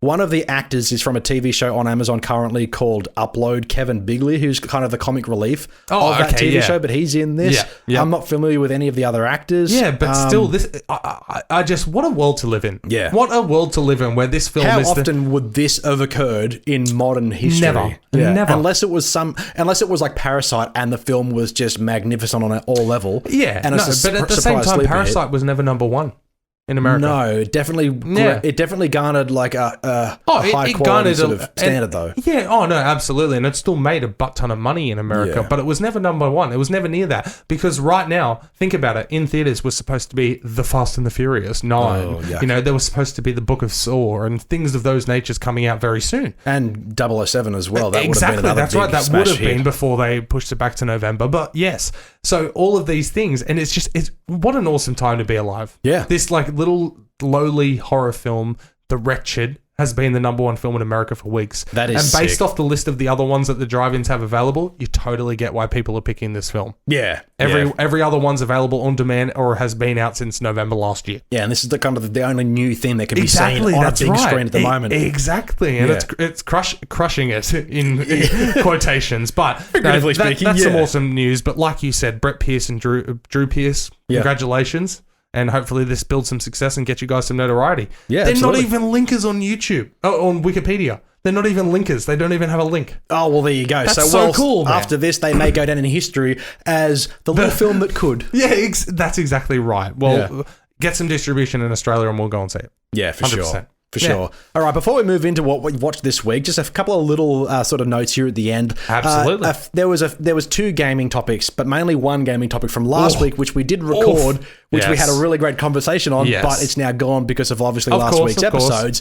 And this is technically old news now, as by the time this one releases. It is because we've already posted about it on our social media about 10, 11 days ago. So, yes, we all know you've heard about it, but we have to discuss it. Yeah, we have to discuss it again. Absolutely. And for the first time for the listeners and viewers of this podcast. I'm just doing music while you talk about it. Oh, okay. So we've got the re-release of the reboot, remake. What you get because the next man is... Sorry. Yes. Okay, so Tony Hawk Pro Skater 2 and number 1 is getting a fully HD remaster, remake, re-release for modern consoles and PC. Oh my God. And as we discussed last week, this is the game that shaped our 90s childhood. Fuck yeah, it did. And not only that, as we also discussed, it also inspired many children of our generation, mainly our generation of 90s kids, to not only get into awesome music and awesome video games, but also to get in outside and get on a skateboard. Yes. It encouraged even the most unco kids like me to love skating. I'm still bad at it, but I love it. Dude, I will happily sit there and watch skating, and it's all because of Tony Hawk. I still every now and then... you would love the film that I'm going to talk about in a moment, but yes, continue. Yeah, no, absolutely. But as you said, to get into skating, like you still have your longboard, which you love riding. I got that brand new for Christmas like 2 years ago. Exactly. I asked for it and I rode it once and I hurt my foot, but it looks magnificent. I just love the idea of it. Well, to the same event, I played Tony Hawk's Pro Skater and I absolutely adored that game so much. So of course, I asked for Christmas on my 8th birthday, I would like a skateboard because I'm a chubby kid with no coordination. I'm sure this will go great. I fractured my wrist the very first time I rode it. Yeah. But I had a great time and I still try every now and then the amount of times that I should have broken bones. The amount of times I should have broken bones from skating. I've never broken a bone other than broken how many grazed elbows I've had because of skateboards? The amount of gravel I've had in my palms. Exactly. And I'm literally a chubby fat kid and I still wanted to do what Tony Hawk did. Yeah. You know, actually, Bucky Lasek. He was my guy, man. That's the one. We discussed this. We discussed this like episode 10 or some shit, man. We discussed it again not long ago. It was before last week's episode. We discussed this maybe like 3 or 4 episodes ago. Where I randomly threw Bucky Lasek's name out and you're like, oh, yes. Yeah, I don't know why, but I used to pick him as my chosen skater in those games as well. That was mine, man. Yeah. Like, I absolutely loved Bucky Lasek. Yeah. So let's talk about the soundtrack because obviously the game itself is iconic for its gameplay and the ability to do tricks and choose your favorite skaters of the time. That's perfectly fine. But the other aspect that's good about this Tony Hawk Pro Skater 1 and 2 that's outside of just the game itself and also its influence on kids to get out and skate is the soundtrack. Absolutely. Such an iconic fucking soundtrack. Now, do you mind if I run through some of these artists? Yes, please do. Because before you get into that, I just want to say what I discussed last week is that this may have influenced a lot of people's musical taste over the years. The only time I hear these songs is either when I hear them on the radio and I go, fuck yeah, Tony Hawk. Yeah. Or I play this again because I still have Pro Skater 1 and I love it. I play it at least twice a year. Yeah, I did get the old Nintendo. I played it. It's now changed different business name, but Outback Jacks at Glendale that used to be there. Yes. They had in the kids' corner. They had in the kids' corner a PlayStation 1, PlayStation 2 with Tony Hawk's Pro Skater. And I would watch my son playing it because we'd always sit near the kids' corner and that. Yeah, and I'd always be like, oh, do you want me to have a go at it? And then all of a sudden I'm fucking tearing up, melon grab here. And he's like, how do you know this? And I'm like, dude, this game's so much older than you. This was back in my day. This was my Minecraft, mate, okay? But anyway, the soundtrack, as you said, you've got like legendary bands on there, but you've got Dead Kennedys, Goldfinger Primus, the Suicide Machines, the Ernies, the Vandals, Papa Roach, who I became a fan of and still am because of this game and Blood Brothers. Rage Against the Machine, Naughty by Nature, Bad Religion, Power Man 5000, amazing song. Yeah. Millencolin? Millencolin? Yeah. Dub Pistols, Lagwagon, Styles of Beyond, Consumed, Fu Manchu, and Swingin' Utters. Now, if you haven't heard of those bands, or at least you don't know how they sound, you at least, if you're over the age of 20 and you hear these songs, you will immediately identify where you've heard them from, and it'll be from these games. Absolutely. Go to Spotify right now. There is a playlist, Tony Hawk's Pro Skater 1 and 2. Listen to all those songs, and if you've played the game, oh my God, the memories you're going to have. Yeah. But I am the legacy so excited that for this. Is awesome. Yeah. Absolutely. September is the dates that we're looking at, and I've never streamed anything other than Fortnite. But when this comes out, I'm streaming the fuck out of this, dude. Now, you did say the same thing about, what is it called? I can't think Death Stranding. Yeah. But at the same time, also, I didn't play that as a kid. So that's right. You're happy to return to this. Hell yeah, because I know I can jump in and be okay at it. There has been other skating games since Tony Hawk Pro Skaters. There's even been other Tony Hawk games. like Underground. Tony Hawk's Pro Skater Underground or whatever. But even that, like I think it was maybe 4 or 5 years ago now, that Tony Hawk released Pro Skater 5 on the Xbox One X, PlayStation 4, PC, and it was a buggy piece of shit. Yeah. But obviously, with this re-release, I think this is going to get the attention it deserves. So if there's any bugs, people are going to rip it to shreds. Yeah, of course. Tony Hawk was recently featured on Joe Rogan's podcast. Yes, I did see that. I did watch it, and he's got that quintessential, he's such a dad look. Oh my God, this is where that, cool, bro, kind of accent came from, bro? Yeah. He's so laid back, man. He's so chill. He's the most chill, casual, successful businessman. Absolutely. Yeah. Oh, no, don't bring that back. Yeah. But he's the kind of guy that can influence anybody to be like, okay, wear the knee pads, wear a helmet. It's cool, and it'll save you. That's the thing. I've heard so many stories about skaters who were coming up at the same time as him, like Gator Rosowski, I believe, was one of them, and there was another big one as well who was like a street skater and that. And he was coming up alongside them, was just as successful at competitions, but he was the one not doing cocaine and heroin, and he was the one who was wearing knee pads and stuff and looking sensible. And while he still had a following, he was the boring guy. Yeah. Lo and behold, here we are 25, 30 years later. The most well-known skater ever. A billionaire. And he's still in the game. Do you know where the other ones are? One's locked up in prison for life for murdering his girlfriend. Yep. And the other one doesn't have any money because he was a drug addict. Yeah. Like, you know what I mean? Like, so there was that culture where it was like cool to be bad, and those guys were adored. Yeah. But they were literally bad at business. That's right. That's the thing. Tony Hawk was always just the quintessential, like, yeah, man, I love this. Skating's fun. Yeah, chill dude. And he obviously turned it into a massive career. And going off his interview with Joe Rogan, it's almost as if like he never really deliberately did anything. It's kind of just like he just fell into it. He was really good at it. He just kept going with it, and it just made him what he is today. No, that's exactly right. There was one particular skate competition against Gator Rosowski, because they were both like neck and neck as being like, I'm probably saying that name wrong as well, but my apologies. But they were neck and neck in like the first X Games, I think it was. Yeah. And Gator had the lead. And then Tony Hawk came out for his last run and pulled off a just slightly better trick, won the gold, neck minute, endorsements, ESPN. He was everywhere. Other guy, nothing. You know, like, and he became the face of like pro skating. Yeah. And now he's got video games made after him, and we're all going to re-enjoy them as they come out. Oh my God, man. You will take my money. Yeah, Simple absolutely. As that. Fucking hell. There was something else I was going to say about that, but I can't think of what it is. But I am definitely looking forward to... Did you break any other bones? Have you broken any bones on the skateboard? No. You said you fucked up your foot. Was that right? Yeah, I didn't hurt. Like, I didn't like have like an injury as such. It was just because I took the skateboard that I got out for a couple of years ago. I took it out for the first time to teach myself how to ride this thing, and I went out. Did you send a Snapchat when you were on it? Yep. Yeah, I remember because that. I was going down this ramp. And then it was like the next day you were like, fuck my foot. Yeah. Like, how'd you and do then that, man? I talked to my brother about it because he's always been into surfing, was always a much better skater than I was. Yes. And he's always been a bit more athletic in that case. Coordinated. Yeah. So apparently, because I was pushing the entire time on the board with not using my whole foot, starting from heel to toe. Okay. It was just from my toe. Yeah. It was just because I went for so long, I got the hang of it, and I just didn't want to stop. And I just kept going and going and going. I went all around Newcastle. I went all along the beaches. Yeah. I went. At first, it was around like a park at. Okay, at so Hexham. you didn't fall off and have an accident. Nope. It was just because I was the out form of your foot. Yeah, because I was out for like hours and hours and hours, and I just wasn't doing it right. And after a while, my foot started to hurt, but I had to get back to the car, so I just kept going. Yeah. I wasn't walking back, but I literally couldn't walk on that foot for like 3 weeks. Wow, because I that's just crazy. strained it. So now I'm a bit afraid to jump back on it because I'm like, I really want to get on this. Yeah. And where I live now, I've got the perfect flat footpath where I just can just straight go.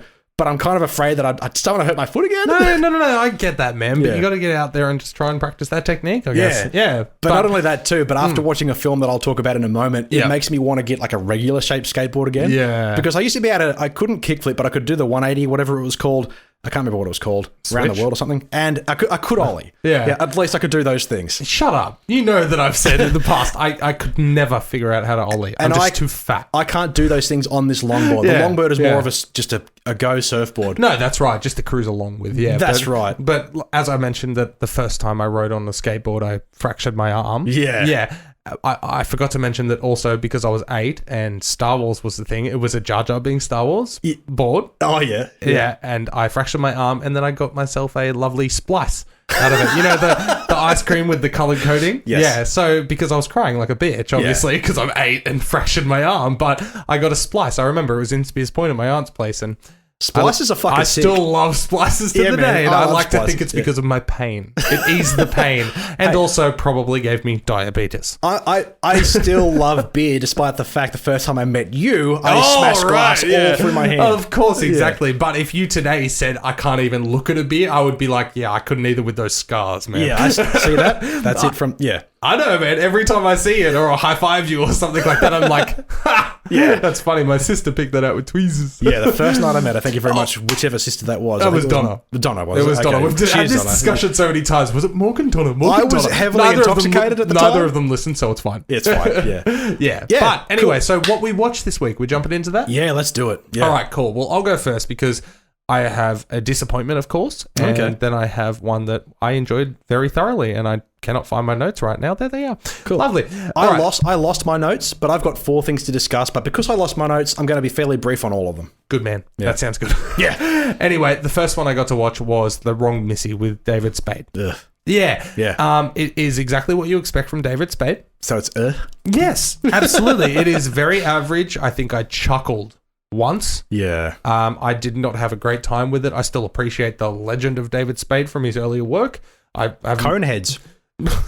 I was thinking Saturday Night Live, but okay. Yeah, but it was okay for what it was. There was just nothing about it that made me go, yes, this is a Netflix classic you've got to see, you know? Yeah, compared to the other Netflix series that I watched, but The Wrong Missy, if you like David Spade and the Adam Sandler and the Happy Madison production style of humor, you'll have a great time. Yeah, okay? and those films certainly have their audience. Oh, no. Because as we've discussed, they're the kind of films you put on when you don't want to think. You just want to have a bit of a chuckle and just put on something that's easy to watch. And there's definitely some low IQ people I've had to delete off Facebook because of their high praise of it saying best film of the year. Yuck. So I'm sorry, but we're not friends.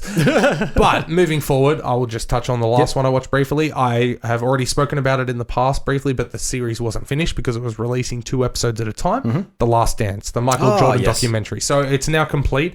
It was fantastic for what it was. I absolutely adore the Chicago Bulls and, of course, Michael Jordan, one of the best ever to play the game. Fascinating story, and just the simple fact that they got to film this footage during the last season he had with the Bulls with no intentions of distribution. And then lo and behold, here we are 22 years later, and they found a way to put it all together and tell an awesome story. Yeah. It's good fun, man. Absolutely. But as a basketball fan, you must know, if you're not a basketball fan, take this with a grain of salt. Michael Jordan, while he may be one of the greatest players ever, this is produced by him and approved by him. So he comes across as an amazing human being as well. Of course, yeah. He's a bit of a dick, okay? And there's a lot of evidence to support that. And ever since it's come out, people are like, yeah, that's fair enough, but how about you tell the proper full story? So there's portions of this, take it with a grain of salt. He has to protect his legacy. That's right. Somehow. And they do touch on a couple of controversial things that he did, and he does confront that to the camera. But at the end of the day, he comes out looking like the god of not just basketball, I've of learned manhood. from my mistakes, and here I am. No, not even that. Just saying, when I was that young with that much money in that frame of mind, this is why, but whatever. Like, take a listen from Tony Hawk. Yeah, he had the same amount of money at the same age, and he was fine. Yeah, no, exactly. But anyway, so it's fantastic if you're a basketball fan. It's a really well-told documentary. Just take it with a grain of salt and know that Michael Jordan is a human. Yeah. Okay, simple as that. But it's a fantastic sports series. Don't meet your idols, ladies and gentlemen, because they'll be disappointing. No, well, one of the very dickish stories that wasn't told in the documentary, weirdly enough, is when himself and Charles Barkley were walking down the street and there was a homeless man. Charles Barkley went to give him like 10 or 20 bucks or something. Michael Jordan slapped his hand and said, hey, he knows how to say welcome to McDonald's.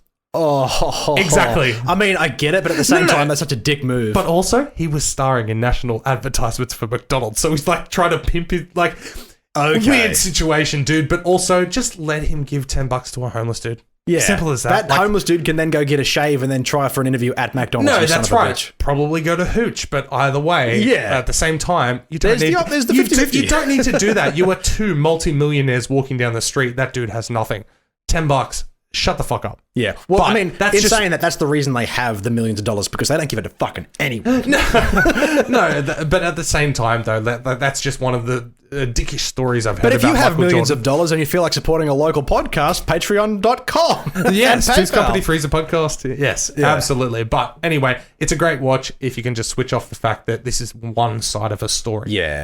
Most of these things are, aren't they? Of a 12-month span in his career. So it's good fun. Yeah. Cool. All right, man. What are the couple that you wanted to touch on? All right, cool. So there are 4. I'm going to talk about these fairly briefly because the first 2 that I've got listed here I talked about last week's episode, but it wasn't released, so I've lost my notes and I'm going to go off the cuff. The first one I watched is a 10-episode series released to Amazon. It's an Amazon original starring Robbie Amell, produced by Greg Daniels. Yes. Upload. Parks and Rec, The Office, and King of the Hill. All of that jazz. Yes. King of the Hill. That's a weird show, but we'll talk about that later. We've touched on that. Yeah. Yes. But anyway, so Upload. Yes. Upload is the storytelling of a young man named Nathan who dies possibly at the hand of his very clingy girlfriend, and he's kind of like, he doesn't really like her, but he kind of sticks around because she hangs on. Yeah. Anyway, Upload is She's a clinger. Yeah. Nobody likes a clinger. No. Is the telling of a virtual afterlife where once you die, your mind essentially gets uploaded into this virtual reality where you and other uploads, so other people who have died, get to spend eternity essentially in this essential digital paradise. Yeah. However, the story then continues to sort of turn out that maybe he died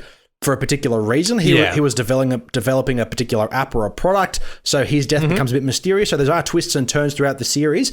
It is primarily a comedy. However, there are elements of darkness to it, which really touch on the idea of, well, this guy's dead. And what's happening in the real life that really led him to this point, and what happens for those people who can't afford to live in a luxury, because there are people who are in the Upload who don't have people on the outside paying for them. So they imagine living in a prison cell with no windows. Yeah. And the lights are on. That's all you get at a really low level. So it really tells... so it's not just all comedy. It's got that really even balance of, yes, this is hysterical if this was to happen, but here's also the darker tones of living in a digital afterlife where the clingy girlfriend could literally turn you off at any moment and you'd be gone forever. So that's fucked, man. Yeah, it's very, very good. If you have Amazon and you're into that kind of thing, it's kind of a futuristic science fiction sort of comedy. I have Amazon and love Greg Daniels, so I'm definitely going to be watching this at some stage, and that definitely sells it for me. If not, the 8.1 on IMDb. It's an easy watch. They don't explain anything. It's simply just, it's kind of relevant in where even in the real world, essentially, it kind of tells that future where technology is integrated into modern living, and the real world kind of sucks as where the upload's really good, but you really shouldn't go there because you're dead. Yes. So it really plays that balance. It's actually very enjoyable, so I certainly recommend that. Yeah, absolutely, man. Next on my list, though, is one that I don't recommend because I didn't have a good time watching this, although I do understand where people may find some enjoyment in this. Of course. I watched the Child's Play reboot. Oh, why? Because it was on Netflix or Amazon, one of them. Yeah, I think it's on Netflix now. Yeah, and I really wanted to check it out because we talked about this when it was first coming out. Of course we did. And obviously you and I are both fans of the original series, and we're both fans of classic 80s and 90s slasher horror. Yes. And Chucky, Very much being the possessed killer doll, is a very unique, comedic, but also very violent slasher film of the early 80s that's had subsequent sequels that have kind of dipped in quality, just like the Friday the 13th and Nightmare on Elm Street films. Dipped in quality, but also added Jennifer Tilly, so, come on, they're doing something right. Yeah, so the Child's Play reboot stars Mark Hamill, who plays the voice of Chucky, and as I discussed in my last week's unreleased episode, I believe that they should have had an unknown do this because as great as Mark Hamill is as a voice actor, you can see straight through it. That's frustrating. Yeah. I hate when you can tell immediately and it takes you out of the moment. Yeah, that's so whenever Chucky talks, you think it's just Mark Hamill going, that's all you hear in the background is him pulling a silly face. Yeah. And the other thing I want to discuss, I'm not going to get into the actual review of the film. I just want to say this. It makes more sense. You know what I'm going to say. Oh, fuck yeah, I do. I can't wait. Yeah, it makes more sense when a psychopathic murderer spirit possesses the doll, and then the doll becomes a psychopathic murderer because it's being controlled by the evil spirit of a man who wants revenge. That is plausible. Yeah. In the Child's Play reboot, it's literally just a doll with the safety settings turned off. That is fucking stupid. As if they were already programmed into the doll and they have safety firewalls. They have been switched off. So this doll is literally able to murder people. But with if some kid stumbles upon this and switches it off, they are essentially telling the story of a doll that was mass produced for murder. Yeah, but they just switched the safety on. Yeah, that's right. Fuck off. Yeah, that is so stupid. Yeah, but I'm also going to spoil this as well. So if you haven't seen this, don't. But if you want to, do it anyway. But as I said to you last week, is that it really gears up to tell the same story of a disgruntled psychopathic murderer possessing the doll. Yeah. Because in the opening scene, you're in a Chinese factory and this man who's falling asleep on the job, he's been there for 15, 20 hours. Fucking hell. And he gets slapped around. He gets threatened to lose his job. So he gets pissed off and he's got this particular doll and he goes into the programming. This is where you see that he turns off all the safety settings.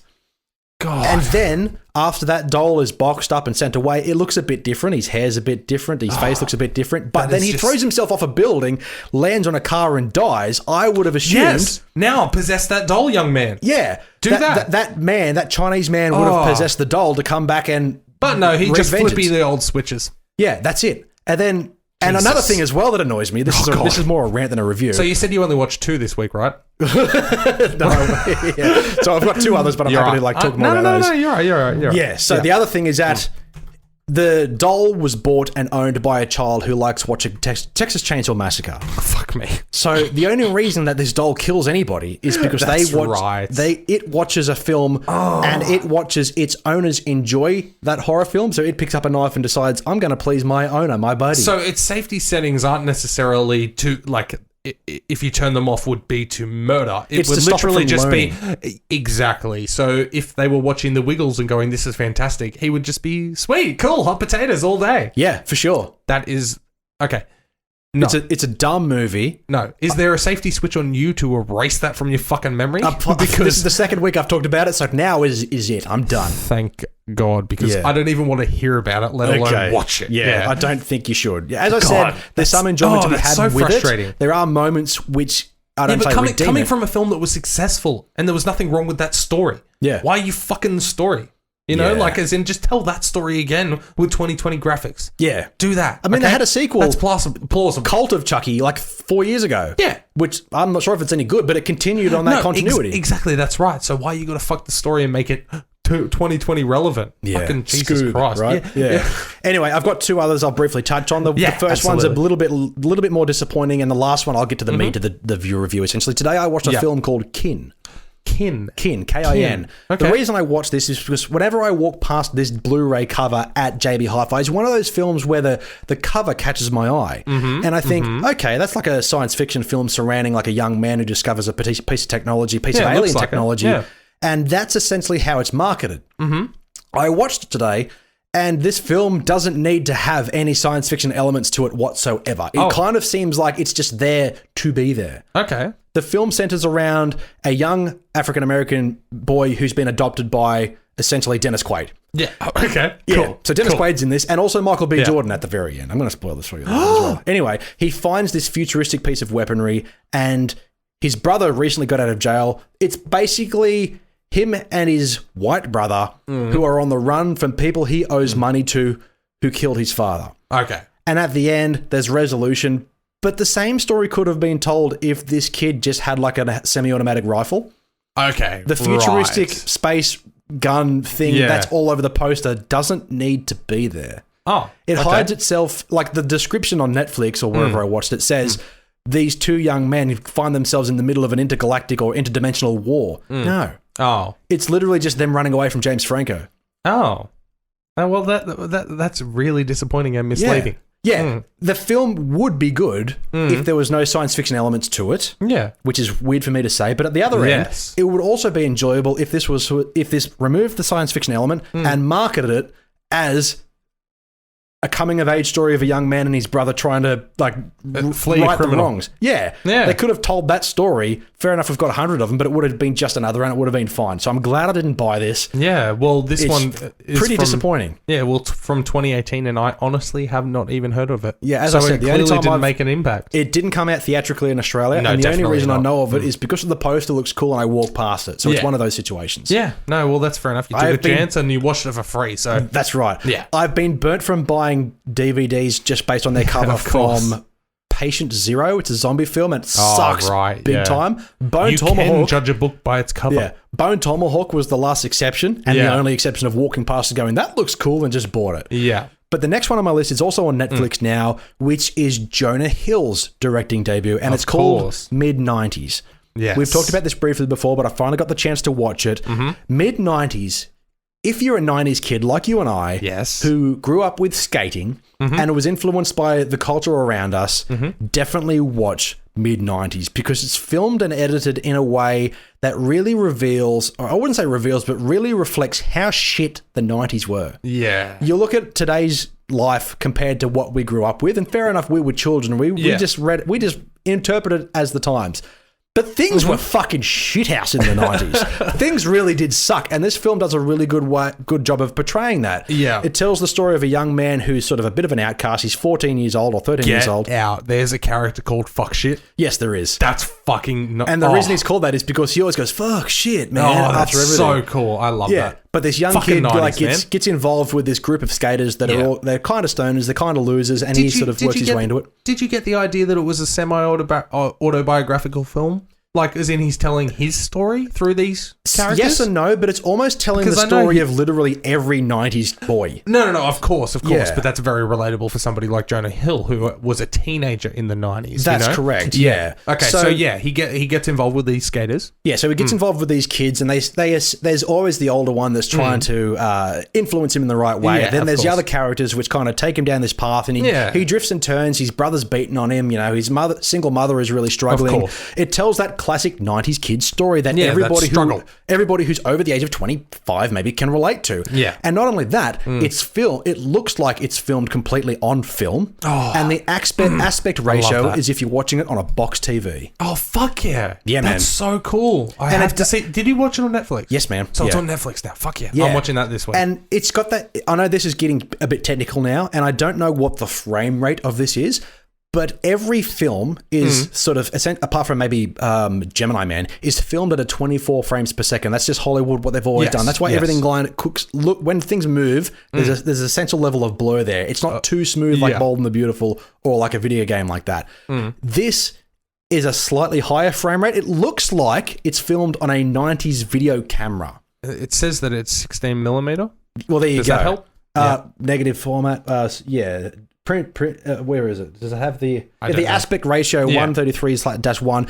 Just watch it. Yeah. And it's got that box aspect ratio to it. I love that. But it also looks like they've literally dug up a video camera from the 90s and filmed it on that. Yeah. As if they haven't done it digitally on modern technology and then converted it. Oh, that's so the cool, setting, the cars, the way they dress, buses. Gave you flashbacks. Yeah, the buses are shitload full of graffiti. Oh, fuck yeah. Dude, if you're a 90s kid or you're interested in what the 90s were like as a kid, watch the film mid-90s. And for someone like Jonah Hill to direct this, good job, You know, he wrote it too. Yeah, that's exactly. right. Yeah, so this is his baby. This is his baby, and it's magnificent. So that has been what I've watched this week. Absolutely. My 2 highlights is Upload, if you're into a funny TV show, and an interesting film, go watch mid-90s. Yeah, absolutely. And if you enjoy sports or sports documentaries, The Last Dance is as great as it can be. And if you hate yourself, The Wrong Missy with David Spade's there. For sure. Simple as that. But anyway, that has been our show. Thank you, everybody, for joining us this Wednesday, ladies and gentlemen. We will see you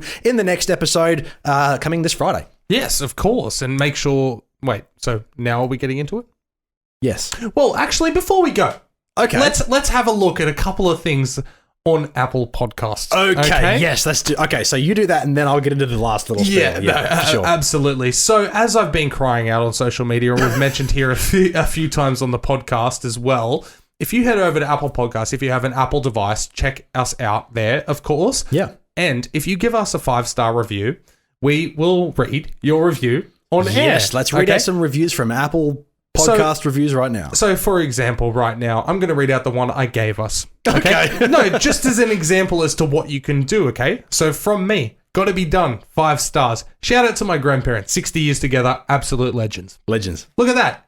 I just got a shout out on air, and you can do it too. Yeah, if you want to shout out to somebody that you know and love or hate, just leave us a 5-star review and leave whatever comment you want, and we'll read it out. That's right, and we haven't discussed this yet, but we might clip this whole segment and chuck it on social media every week. I'm totally happy for that. Who knows? Absolutely. Yeah. All right, scrolling down a little bit, we have Love It, 5 stars. Fresh view on pop culture from 2 genuinely funny guys. Love it. Keep up the good work, boys. Clap, clap, clap emojis. Yes, thank you. Clap, clap, clap. Jen Dog. Yeah. That is a legit one. She wrote that herself.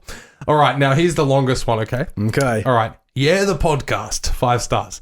It's what gets me through the week, especially since lockdown. The banter, wit, and humor, plus the chemistry between hosts just adds up to how incredible this podcast is and why it's my favorite. And let's be honest, not too bad on the eyes either. Winky face. 5 stars just isn't enough. Thank you for blessing us with your voices. Thank you. Thank you, Mama Catherine, my ex-fiance. You're welcome. What a oh, God, I just creamed. So, yeah, absolutely. We'll go down a couple more. We've got Dear Lordy, 5 stars. So fucking funny from Packer Pete. Appreciate it. Wait, that's the legit one, isn't it? Like, dude, they're mostly they're pretty much all legit. No, or I at get least that. But there was one that we looked at last week or the week before. We genuinely didn't know where this person came from. Packer Pete. They weren't a connection from anybody we know. No, that's right. Packer Pete. Yeah. Thank you very much. We appreciate that. We have Love It, 5 stars. Funniest fuckers in town from N Monroe. Appreciate that. Cheers. Amazing, 5 stars. Enjoying amazing content. Yes. Amazing content. Best for film, TV, and games. Big Daddy Sandler. Thank you. Appreciate it. Awesome. 5 stars. Love it. Best film gaming podcast out there. 5 stars. I already said that. It's from It's a Mario 69. I love that. Awesome. Finally, a good podcast. 5 stars. Much watch. Watch? Yes. Sorry. Must watch. If you don't, you're missing out. Thank you, Lockstar98. Cheers. It's great. 5 stars. Thanks for the recommendation for Train to Busan. That was from Anthea Thorns. Appreciate that. Thank you. Yes, we still haven't watched that Shut yet. the fuck up, man. Stop it. And of course, the final one that we're going to read out this week is OMG, 5 stars. Weekly Habit. So good. 5 stars. Loving emoji face. Thank you, Polly Lou. Appreciate that very much, and I'm sure we are a weekly habit. Yes. But there we have it, ladies and gentlemen. The first time I've read out reviews, and if you go on there right now, 5 stars, we will read whatever the fuck you write. Yeah, absolutely. Make sure it's Apple, though. I mean, we will read out the other ones eventually, but we really want to hit that chartable. Yeah, we want to get up there on Apple Podcasts. We've been charting in the top 50 ever since the inception of the chart, which has been a few weeks now, and that's exciting for us, and it's all because of you guys, and we appreciate the support. So Apple Podcasts, if you have an Apple device, log in there, 5 stars, say whatever you want. We will read it the fuck out. For sure. But not only that, you can also leave us a comment, give us a like, follow, share, subscribe on all of the platforms, Facebook, Instagram, and Twitter. You can certainly find us at 2C3Pod. I was going to say, with the social medias being mentioned, if you don't have an Apple device, leave a message on our wall and say, I don't have Apple, and then write a little something, we'll shout it out. Yeah, for sure. Why the fuck not? Or send us a message either way. Yeah, exactly. That's right. But social medias, of course, but make sure you're listening to or watching us wherever your preferred platform is. We are available, of course, on Podbean, Spotify, Apple Podcasts, and, of course, YouTube. Big Summer Blood, but everywhere. Yeah, absolutely fucking everywhere this podcast is, for sure. Now, you can also you can also support the show as well if you do want to over at tpublic and redbubble.com. We've got brand new t-shirts, different to this design if you're watching on YouTube now. These ones are still up, I believe. I may have to put them back up if you do want them. But you can certainly find some mugs, fridge magnets, and you can also frig magnet. You can get stickers, and I think masks are also available on Redbubble if you're that silly. I'm pretty sure there's baby clothes, man. Yeah, yes. Actually, we activated those, so yes, you can certainly get your babies some 2C3 pod clothes as well. Get your babies decked out, man. Yeah, absolutely. Christmas is right around the corner. Yeah, it will be if you listen to this in December. Cool. Baby's right around the corner. Yeah, plenty around the corner. Baby but you Jesus also gets cold. Yeah, he does. But you can also support the show as well over on patreon.com. We have 3 exclusive tiers that give you exclusive benefits. Every tier, though, however, does give you a free sticker that invites you into the official TCT pack. You get your very own custom-made sticker. So please head over there and find which one suits you. But not only that. Well, we have some bloody people I want to shout out right now. That's what I was trying to transition to, but I messed it up. Yeah, no, absolutely. We have producer Jonathan Best. Thank you for your support. Hero Alice Reddit. And, of course, bloody legends Courtney Harris and Cassius Clay. We love you guys so much for your support, and we will be getting exclusive content out to you very fucking soon. I know we keep saying that, but we legit are. So no, legit. We lost the audio file for our first one that we have recorded, so we've spent a bit more time focusing and getting prepped for that next one. Yes. So we're going to rip in there and it's going to be fucking great. Absolutely. But anyway, not only that, if that's not your cup of tea on how to support us, twoscompany3podcast@gmail.com. We do have PayPal. 10 cents, 20 cents, 50 cents, $1 million.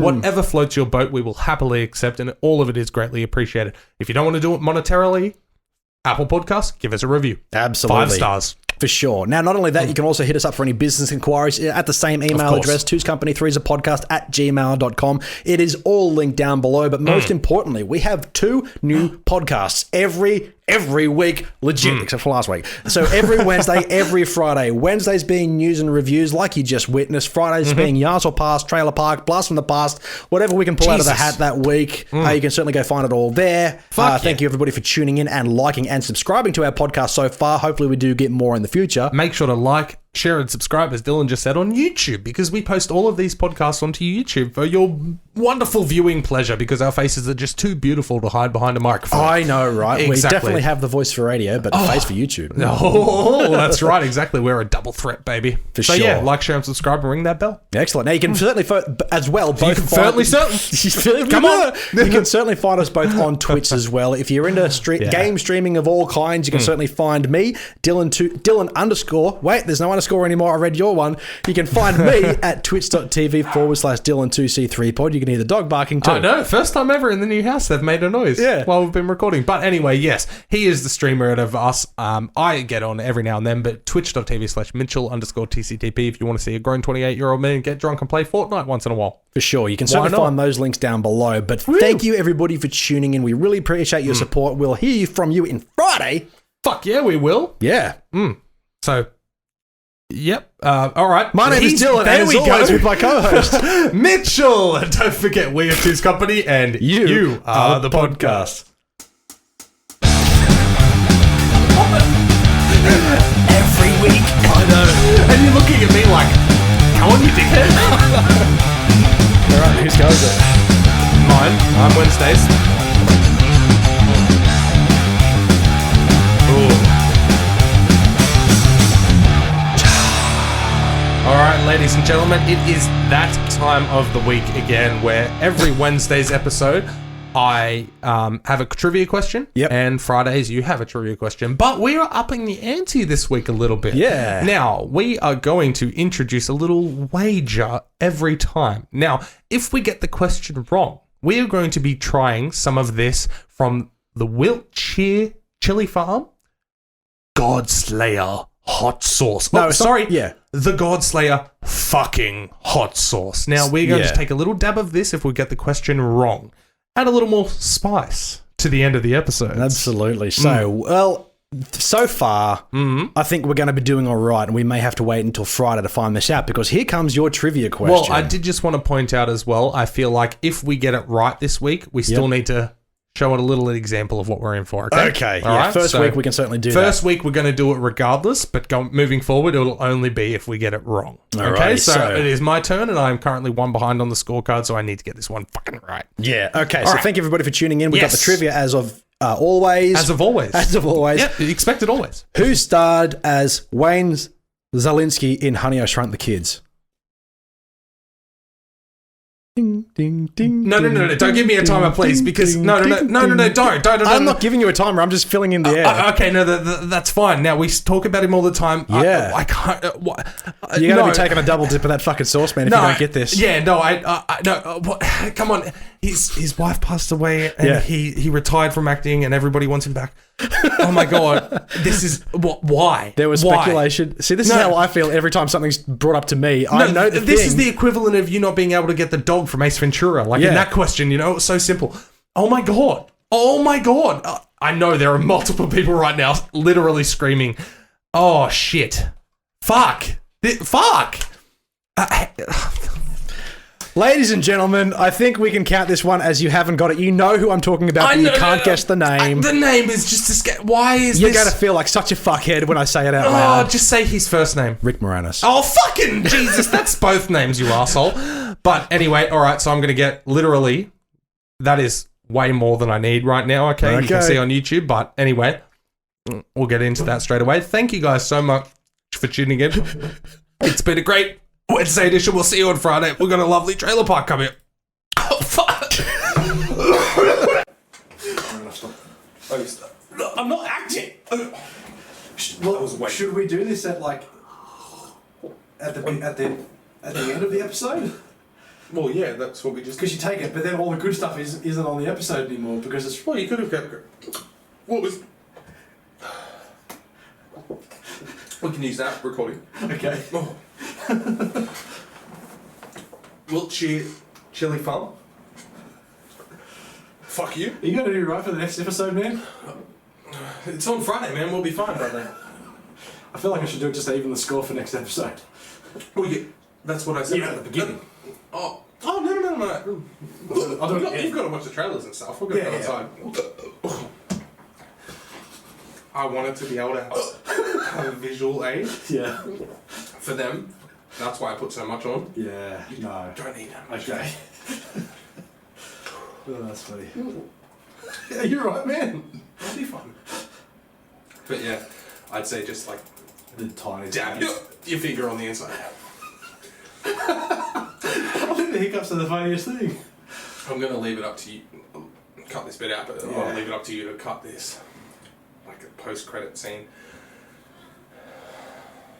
You're right, man. You're making me cry because I like that you're crying. Yeah. But I'm not crying because I'm having a good time. No. But it does have a decent flavour. That's good, because I like it when it's hot and it tastes good. Yeah. Exactly.